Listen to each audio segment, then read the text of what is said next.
जय माता दी दोस्तों, राधे राधे, जय श्री कृष्णा। कैसे हैं आप सब।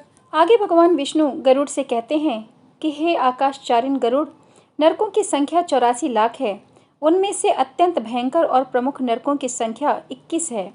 तामिश्र, लोहशंकु, महारौरव, शालमली, रौरव, कुंडमल, कालसूत्र, पूति मृतिक, संघात, लोहितोद, सविश, संप्रतापन, महानिरय, काकोल, संजीवन, महापथ, अविची, अंध, तामिश्र, कुंभीपाक, संप्रतापन तथा तपन, ये 21 नरक हैं। ये सभी अनेक प्रकार की यातनाओं से परिपूर्ण होने के कारण अनेक भेदों से परिकल्पित हैं। अनेक प्रकार के पापों का फल इनमें प्राप्त होता है और ये यम के दूतों से अधिष्ठित है। इन नरकों में गिरे हुए मूर्ख, पापी, अधर्मी जीव कल्प पर्यंत उन नरक यातनाओं को भोगते हैं। तामिश्र और अंध तामिश्र तथा रौरव आदि नरकों की जो यातनाएं हैं, उन्हें स्त्री और पुरुष पारस्परिक संग से निर्मित कर भोगते हैं। इस प्रकार कुटुंब का भरण पोषण करने वाला अथवा केवल अपना पेट भरने वाला भी यहाँ कुटुंब और शरीर दोनों छोड़कर मृत्यु के अनंतर इस प्रकार का फल भोगता है। प्राणियों के साथ द्रोह करके भरण पोषण किए गए अपने स्थूल शरीर को यहीं छोड़कर पाप कर्म रूपी पाथेय के साथ पापी अकेला ही अंधकारपूर्ण नरक में जाता है। जिसका द्रव्य चोरी चला गया है, ऐसे व्यक्ति की भांति पापी पुरुष दैव से प्राप्त अधर्म पूर्वक कुटुंब पोषण के फल को नरक में आतुर होकर भोगता है। केवल अधर्म से कुटुंब के भरण पोषण के लिए प्रयत्नशील व्यक्ति अंधकार के पराकाष्ठा अंध तामिश्र नामक नरक में जाता है। मनुष्य लोक के नीचे नरकों की जितनी यातनाएं हैं, क्रमशः उनका भोग भोगते हुए वह पापी शुद्ध होकर पुनः इस मृत्युलोक में जन्म पाता है। गरुड़ जी ने कहा, हे केशव, किन पापों के कारण पापी मनुष्य यमलोक के महामार्ग में जाते हैं और किन पापों से वैतरणी में गिरते हैं तथा किन पापों के कारण नरक में जाते हैं, वह सब मुझे बताइए। श्री भगवान बोले, सदा पाप कर्मों में लगे हुए शुभ कर्म से विमुख प्राणी एक नरक से दूसरे नरक को, एक दुख के बाद दूसरे दुख को तथा एक भय के बाद दूसरे भय को प्राप्त होते हैं। धार्मिक जन धर्मराजपुर में 3 दिशाओं में स्थित द्वारों से जाते हैं और पापी पुरुष दक्षिण द्वार के मार्ग से ही वहां जाते हैं। इसी महादुखदायी दक्षिण मार्ग में वैतरणी नदी है। उसमें जो पापी पुरुष जाते हैं, उन्हें मैं तुम्हें बताता हूँ। जो ब्राह्मण हत्या करने वाले, सुरापान करने वाले, गोघाती, बाल हत्यारे, स्त्री हत्या करने वाले, गर्भपात करने वाले और गुप्त रूप से पाप करने वाले हैं, जो गुरु के धन को हरण करने वाले, देवता अथवा ब्राह्मण का धन हरण करने वाले, स्त्री द्रव्यहारी, बाल द्रव्यहारी, जो ऋण लेकर उसे न लौटाने वाले, धरोहर का अपहरण करने वाले, विश्वासघात करने वाले, विष देकर मार डालने वाले, दूसरे के दोषों को ग्रहण करने वाले, गुणों की प्रशंसा न करने वाले, गुणवानों के साथ डाह रखने वाले, नीचों के साथ अनुराग रखने वाले, मूढ़, सत्संगति से दूर रहने वाले, जो तीर्थों, सज्जनों, सत्कर्मों, गुरुजनों और देवताओं की निंदा करने वाले हैं, पुराण, वेद, मीमांसा, न्याय और वेदांत को दूषित करने वाले हैं, दुखी व्यक्ति को देखकर प्रसन्न होने वाले, प्रसन्न को दुख देने वाले,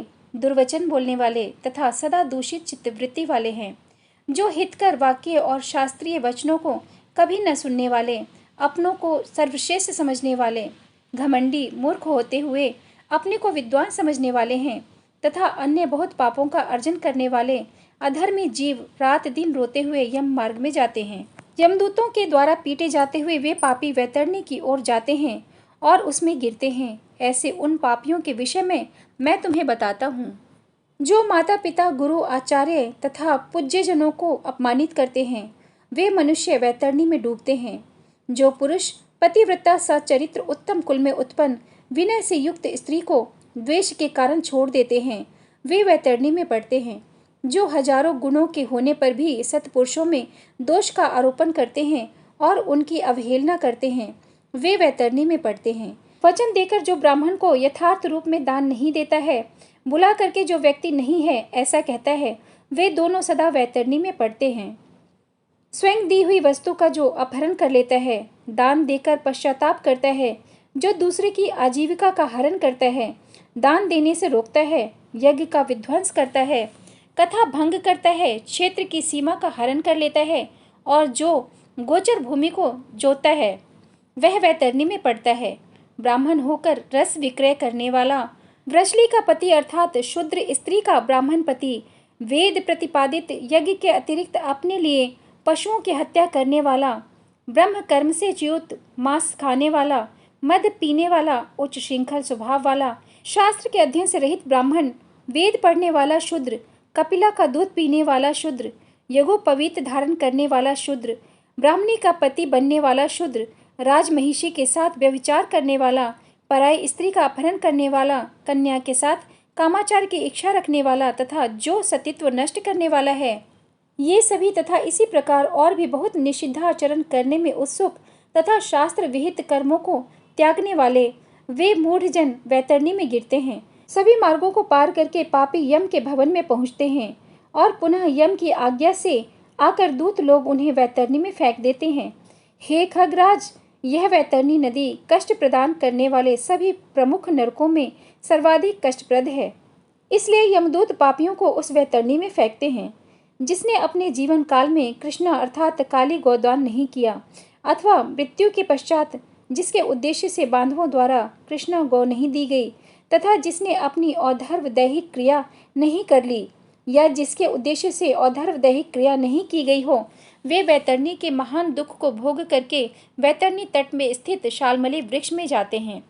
झूठी गवाही देने वाले, धर्म पालन का ढोंग करने वाले, छल से धन का अर्जन करने वाले, चोरी द्वारा आजीविका चलाने वाले, अत्यधिक वृक्षों को काटने वाले, वन और वाटिका को नष्ट करने वाले, व्रत और तीर्थ का परित्याग करने वाले, विधवा के शील को नष्ट करने वाले हैं। जो स्त्री अपने पति को दोष लगाकर पर पुरुष में आसक्त होने वाली है, ये सभी और इस प्रकार के अन्य पापी भी शालमली वृक्ष द्वारा बहुत ताड़ना प्राप्त करते हैं। पीटने से नीचे गिरे हुए उन पापियों को यमदूत नरकों में फेंकते हैं। उन नरकों में जो पापी गिरते हैं उनके विषय में मैं तुम्हें बताता हूँ। वेद की निंदा करने वाले, नास्तिक, मर्यादा का उल्लंघन करने वाले, कंजूस, विषयों में डूबे रहने वाले, दंभी तथा कृतघ्न मनुष्य निश्चय ही नरकों में गिरते हैं। जो कुआं, तालाब, बावली, देवालय तथा सार्वजनिक स्थान अर्थात धर्मशाला आदि को नष्ट करते हैं, वे निश्चय ही नरक में जाते हैं। स्त्रियां, छोटे बच्चों, नौकर तथा श्रेष्ठ जनों को छोड़कर एवं पितरों और देवताओं की पूजा का परित्याग करके जो भोजन करते हैं, वे नरकगामी होते हैं।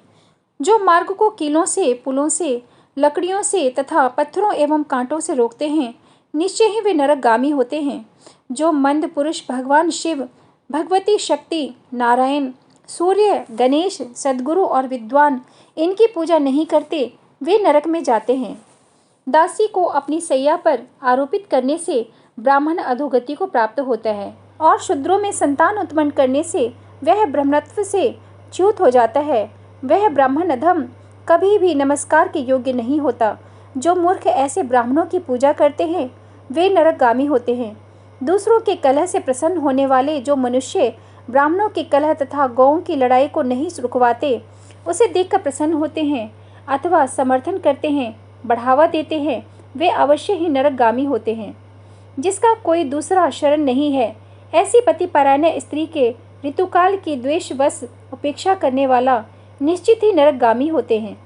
जो कामांध पुरुष रजस्वला स्त्री से गमन करते हैं अथवा पर्व के दिनों में, अमावस्या, पूर्णिमा आदि में, जल में, दिन में तथा श्राद्ध के दिन कामुक होकर स्त्री संग करते हैं, वे नरकगामी होते हैं।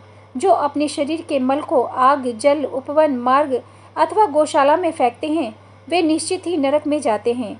जो हथियार बनाने वाले, वाण और धनुष का निर्माण करने वाले तथा इनका विक्रय करने वाले हैं, वे नरकगामी होते हैं। चमड़ा बेचने वाले वैश्य, विष का विक्रय करने वाले, ये सभी नरक में जाते हैं। जो अनाथ के ऊपर कृपा नहीं करते, सत्पुरुषों से द्वेष करते हैं और निरपराधों को दंड देते हैं, वे नरकगामी होते हैं। आशा लगाकर घर पर आए हुए ब्राह्मणों और याचकों को पाक संपन्न अर्थात भोजन बने रहने पर भी जो भोजन नहीं कराते, वे निश्चय ही नरक प्राप्त करने वाले होते हैं। जो सभी प्राणियों में विश्वास नहीं करते और उन पर दया नहीं करते तथा जो सभी प्राणियों के प्रति कुटिलता का व्यवहार करते हैं, वे निश्चय ही नरकगामी होते हैं। जो अजितेंद्रिय पुरुष नियमों को स्वीकार करके उन्हें त्याग देते हैं, वे नरकगामी होते हैं। जो आध्यात्म विद्या प्रदान करने वाले गुरु को नहीं मानते और जो पुराण वक्ता को नहीं मानते, वे नरक में जाते हैं। जो व्यक्ति मित्र से द्रोह करते हैं, जो व्यक्ति आपसी प्रीति का भेदन करते हैं तथा जो दूसरे की आशा को नष्ट करते हैं, वे निश्चय ही नरक में जाते हैं। विवाह को भंग करने वाला, देव यात्रा में विघ्न करने वाला तथा तीर्थयात्रियों को लूटने वाला घोर नरक में वास करता है और वहां से उनका पुनरावर्तन नहीं होता। जो महापापी घर, गांव तथा जंगल में आग लगाता है, यमदूत उसे ले जाकर अग्नि कुंडों में पकाते हैं। इस अग्नि से जले हुए अंग वाला वह पापी जब छाया की याचना करता है तो यमदूत उसे 80 पत्र नामक वन में ले जाते हैं, जहां तलवार के समान तीक्ष्ण पत्तों से उसके अंग जब कट जाते हैं, तब यमदूत उसे कहते हैं, रे पापी, शीतल छाया में सुख की नींद सो। जब वह प्यास से व्याकुल होकर जल पीने की इच्छा से पानी मांगता है तो दूतों के द्वारा उसे खौलता हुआ तेल पीने के लिए दिया जाता है। पानी पियो और अन्न खाओ, ऐसा उस समय उनके द्वारा कहा जाता है। उस अति उष्ण तेल के पीते ही उसकी आंतें जल जाती है और वे गिर पड़ते हैं। किसी प्रकार पुनः उठकर अत्यंत दीन की भांति प्रलाप करते हैं। विवश होकर उधर श्वास लेते हुए वे कुछ कहने में भी असमर्थ होते हैं। हे ताक्षय, इस प्रकार की पापियों की बहुत सी यातनाएं बताई गई हैं। विस्तार पूर्वक इन्हें कहने की क्या आवश्यकता, इनके संबंध में सभी शास्त्रों में कहा गया है। इस प्रकार हजारों नर नारी नारकीय यातनाओं को भोगते हुए प्रलय पर्यंत तक घोर नरकों में पकते रहते हैं। उस पाप का अक्षय फल भोगकर पुनः वहीं पैदा होते हैं और यम की आज्ञा से पृथ्वी पर आकर स्थावर आदि योनियों को प्राप्त करते हैं। वृक्ष, गुल्म, लता, पर्वत तथा तृण आदि ये स्थावर योनियां कही गई हैं। ये अत्यंत मोह से आवृत है। कीट, पशु, पक्षी, जलचर तथा देव, इन योनियों को मिलाकर 84 लाख योनियां कही गई हैं।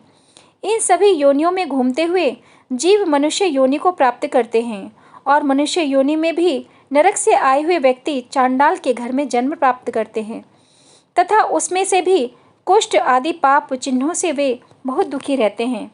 किसी को गलित कुष्ठ हो जाता है, कोई जन्म से अंधे होते हैं और कोई महारोग से व्यथित होते हैं। इस प्रकार पुरुष और स्त्री में पाप चिन्ह दिखाई देते हैं। आज के लिए इतना ही, आगे चर्चा जारी रहेगी। तब तक के लिए जय माता दी, राधे राधे, जय श्री कृष्णा।